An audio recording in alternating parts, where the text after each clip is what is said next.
in the refrigerator, out of the refrigerator, in, out, in, out. Sometimes I have limited space in my refrigerator and I don't have a wine refrigerator.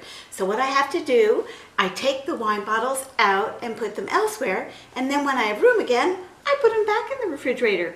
Now you might be asking me, is that damaging my wine? Am I killing my wine? Beverly, don't worry. You are no murderer. Sure, temperature swings can affect wines, but we're talking really big swings. Wines are sensitive to a point, but they're really tougher than a lot of people think.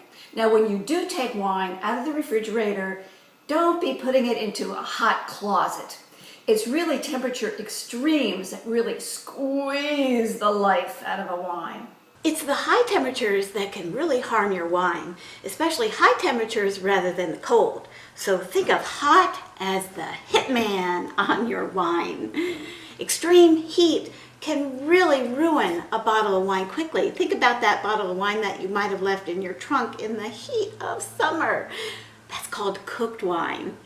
And it's not just heat, it's also sunlight. Sunlight can do almost as much damage as the heat. So when you're taking that bottle or bottles out of your refrigerator, just put it in a cool, dark spot. This is true for all wines, reds, whites, sparklings. So feel free to take your wine out of the refrigerator and store it in a more convenient place.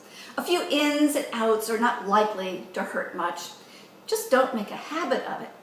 Or better yet, drink it. Cheers. Cheers.